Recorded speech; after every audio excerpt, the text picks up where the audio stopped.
Hey, Micah, how are you, man? Good, how you doing, man? Happy early Thanksgiving to you. You too, my man. I just wanted to wonder, John Brown on this team has talked about how underrated and how underappreciated he is as a wide receiver in this league. Is Keenan Allen in that same conversation as maybe underappreciated to how good he is? Not from us. I don't know who's. I mean, every time we play him, he goes off. We know what he's capable of doing. I don't really know what you guys are saying as far as if he's one of the best in the league or not, but we definitely feel that way. A couple times I played him, even watching him on film, he got to cooking people, one of the best route runners in the league. I put him with DA, the Devontae Adams I was with in Green Bay, just them off the line. Seems like it's impossible to get hands on. I think you can kind of get hands on Keenan a little bit better, but he's quick in the route game. Great hands. Just one of the elite receivers in this league. And then looking at records, you guys 7-3, they're 3-7. Do you have to tell yourself not to look at records, or at this point in your career, do you not even think about records when you go into face teams? It's not even about the record. One of my good friends, Casey Hayward's on the Chargers, and I was talking to him a couple weeks ago. And I think he mentioned the record or something like that. And I'm like, what? There's no way you guys are whatever and whatever. It's surprising because they have a very good football team. You watch them on film. Obviously young quarterback, but he's making a lot of plays. Probably going to be offensive rookie of the year. Just the weapons that they have around them they're very good. So looking at them on film, they definitely don't look like a 3-7 football team. So that means nothing to us. Thanks, man. All the best to you and your family. Thank you. You too. Hey, Micah, can you hear me? Yeah, I can. Hey, how important was the bye week last week for you, just for repair, recovery, and to push forward for the last couple of weeks of the season? It's always good. The bye week can be good or bad. Obviously you can be going into the bye week on a 5-game win streak, come to a bye, and then afterwards it kind of breaks your rhythm. Or it can be the other way around. You're not playing very well, then get out the bye and you start playing well. So I feel like we as a team were playing pretty well. Obviously that was one play away from winning the game down in Arizona or over in Arizona. So it was good to get away for a little bit, hang out with the family. We can't do much. I couldn't go back to San Diego obviously because COVID and stuff like that. But it was good to get away from football for a few days and just be with the family and get stuff done around the house. Put up the damn Christmas tree. My wife makes me do every year. Get the boxes stuff out of the storage unit. So, other than that, it was relaxing. Definitely. Some well-deserved family time. Well, have a good Thanksgiving and good luck this weekend. Thank you, man. Happy Thanksgiving. Hey, Mike, it's John, and there's no shame. While mine isn't up yet, it usually is by now, so no shame. Get a good season, man. You know what? My wife was saying that since this COVID's been going on, she was trying to get it up like a month ago. I said, nah. We're not doing that. Yeah, well, hey, to each their own, right? It's at least it's festive. Right. Jordan was talking yesterday about how the two of you actually had conversations earlier in the week regarding the run defense and certain things that maybe Leslie and the defensive staff had pinpointed during their deep dive in the bye week. What did they relay to you, and how have you seen it be worked on the field these first few days of practice? It's just the fundamentals. Stuff as easy as not being blocked, tackling. Just stuff that we talk about to you guys all the time. They put a lot of emphasis in it over the bye week. They really dove in and saw what we need to improve on. So once we got back, we talked about it, and throughout the week, this week, the last couple of days, we got out there practicing, trying to get better at those things. So I don't think it was anything. There was nothing crazy. There was nothing that was impossible to fix. It was just the simple get off blocks and make tackles. Jordan also added that it was nice to almost do the light jog through on Monday to see things on film in the meeting and then see it more clearly on the field. Did you feel the same way about that? Yeah, for sure. I'm a big fan of walkthroughs. I'm a big fan. I feel like obviously you're not running full speed, so you're not killing the body, but you're able to see not in full speed, but you're able to see, the formations and the formation indicators and the alignments and the plays, the routes, the run plays, all types of stuff that offense may run against you. So, I think that was big to get back on the field and see some things for sure. Hey, thanks a lot. Enjoy your turkey under the tree. Thank you, man. Thank you. Happy Thanksgiving. Hey, Micah, Josh Reed here. The Happy Thanksgiving. Happy Thanksgiving, man. You got the little boy's first Thanksgiving. Yeah, that's right. Hey, consider yourself lucky, man. My wife's going to make me go chop one down, dude. Oh. Yeah. I don't know. I don't know what she thinks this suit goes in you're a real man. Mud and the snow. I don't know about that. Hey, when you watch Justin Herbert on film, you mentioned him a little bit ago,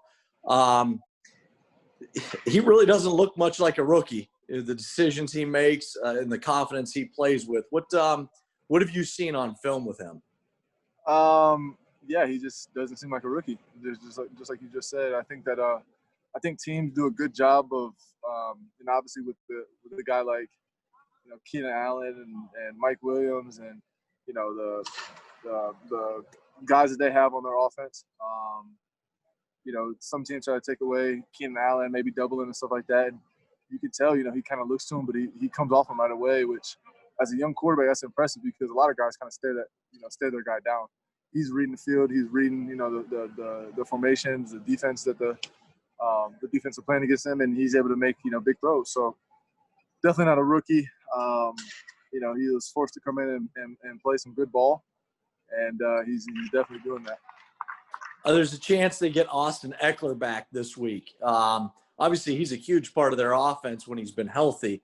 How tricky is it to prepare for a team when they may or may not have a dynamic running back kind of playmaker like that back, and he hasn't been in their lineup much film in the last 2 months to see on him? That's the NFL. That's the NFL. Week in and week out, there's guys that are limited, doubtful, questionable. It's just you got to prepare as if they're going to have their full team. Obviously, we watched a lot of film to see. Obviously, he played early in the season to see what type of player he is. We played him in the past to know what type of player he is. So, you gotta plan accordingly. But that's the life of an NFL player. You gotta really hone in and expect them to have all their guys and be playing their A game. Have a good Thanksgiving. Thank you, my man. best to the family. Take care. Thank you. Hey, Mike, I'm Matt Fairburn here. Curious what you've seen from Tre'Davious White here as he's sort of transitioned into this phase of his career where he's one of the highest paid players on the team. He was an All-Pro last year. What have you seen from him in year 4? Nothing's changed. He seems like, he's still one of those guys that wants to come in here and work. I'll try to get here early a couple of days, and he's already here. I go in the weight room as much as possible, as much as I can. He's in there most of the time. He's always being proactive in the training room, trying to get some extra treatment done, even though he doesn't even really need it. That's just Tre'Davious. That's the way he works. That's the way he operates. I don't think the paychecks that he's getting is really changing much. As far as him in the building. Now outside the building, I don't know. Maybe he's buying new houses and stuff like that. But as far as inside the building, he's just the same Trey White, having fun like a little kid from Shreveport, Louisiana, just having a blast. I remember earlier in the season when you were talking about leading up to that Titans game, the fact of them not practicing and how weird that would be as a player. And we talked too about no training camp in the normal sense, no preseason. Now that you've had the benefit of, being late in the season here and playing some games, have you noticed, kind of what that impact was early in the season? And do you feel like you guys are getting, more up to speed or more like it took a little bit longer this year, or how did that all go? Yeah. I mean, it's just a weird year, to be honest. I feel like we had a year like this in 2017. We got blew out like 3 games in a row, and then after that, we just found our stride for the rest of the season. So it took us a while. Every year is different. It doesn't matter if you have the same guys back on defense or not. I mean, you got to find your rhythm. Teams are gonna gonna see what you do poorly against in other games and try to execute against you. And so it's on us to try to go out there and execute and correct those plays that we had wrong. So, but I think this year is unique in its own. No fans. We take a lot of pride in especially playing home games. Defending our home turf and third downs and we're on defense. It gets loud in our stadium. I don't want to use it as an excuse, but early in the season, there's no fans. We have a home game. It's third down. They're able to make their calls and stuff without, they're able to hear each other. And so that's kind of in years past, that was an advantage for us, is having a loud crowd and all that. So it's just a unique year. It's still going on. The COVID cases are still spiking. But all we can do is come here every day and work, try to get better, and make the most of it.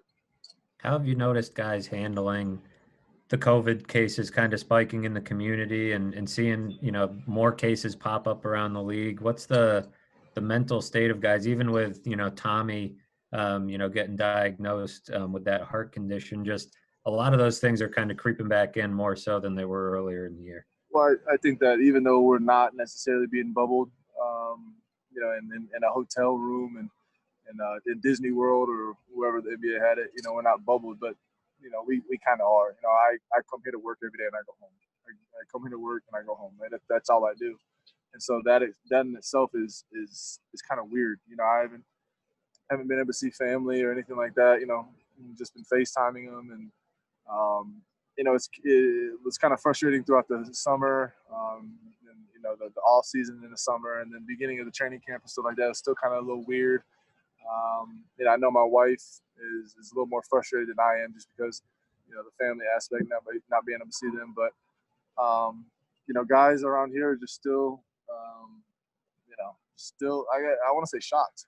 It's just like, it is what it is now. You just gotta, we're more than halfway through the season, so just come here every day, talk ball, get tested, and like I said, make the most of it. Thanks, Micah. Have a good Thanksgiving. You too. Thank you. Hey, Micah, it's Sal. Happy Thanksgiving to you, brother. Happy Thanksgiving, brother. And by the way, I got my tree. I just have to There it is. There it is. There it is. Just got it the other night. We just got to decorate it now. That's the only Yeah. Wait. Got a cool little one for the little guy too, for his. There it is. Decorate. I like it. You like that? It. Yeah. No, it'll be fun. You have a kid now. It'll be awesome to have these holidays. I'm gonna steal that from you. There you go. Hey, Dane Jackson, fans really he's become a fan favorite, I think, quickly for some of the plays he's made on such short notice, being put in the lineup. Really nice play on DeAndre a couple weeks ago. But what have you seen from him? Since the day he walked in the door. I know we've asked you about Cam Lewis. You always say like he doesn't make the same mistake twice. What about Dane? What have you seen from him? No, same thing. To be honest, take everything I said about Cam and put it on Dane. The thing is with the young guys, it's kind of one of those things that I hope that everybody telling him how good he's doing doesn't it doesn't get to him, because I think that he's a young guy and he's playing so well that I don't even think he knows how well he's playing. It's kind of one of those situations. So but the sky's the limit for him. We love what he's been able to do for us and stepping in. I feel like with our secondary, and I was out of game, banged up a little bit. With Levi and Tre'Davious early in the season, Jano, he stepped in and did an amazing job, just giving our secondary a little life, making some plays. So now we got the whole tandem back, everybody back, and he's a part of it. He's out practicing hard, and he understands at any given time he could be out there playing. On a team like yours that has such a really good roster and good secondary, you and Jordan and Tre'Davious, it's hard to crack the lineup when you get guys like Jaquan who comes in and Saran, Dane or Cam. What about the mental aspect of, hey, these guys were they were stars in college. They were the number one guys, and have to wait their turn because, hey, you still got to put in the work every day, but you're on. It's not like they're walking into a situation where they can step on the field and just be immediate starters. What is that mental aspect like, going back through your athletic career and as a pro? That's the NFL. That's the NFL. You see guys win the Heisman and get to the NFL, and it doesn't translate. this league will chew you up and spit you out quick if you don't learn from it, if you don't compete every single day. And that's why I think people don't understand. They may be mad about some people not playing, but you have to go out there every single day and practice well and compete. That's the name of the game. You have to compete every single day. When I'm on that practice field, I have to go out there and I have to compete against the offense, the scout team, whoever, and try to make plays. And early on in my career, I wasn't a first-round pick or anything, but I was fighting to get on the field. I was literally fighting to get on the field. Me and Casey Hayward were splitting reps in Green Bay. You saw Casey leave Green Bay and be an all-pro player. I left Green Bay and became an all-pro player here. That's just the life of the NFL. And I try to relay that message to them that just keep grinding, keep working, keep getting better each and every day. Learn from your mistakes, and one day it'll pay off. Just stick with it.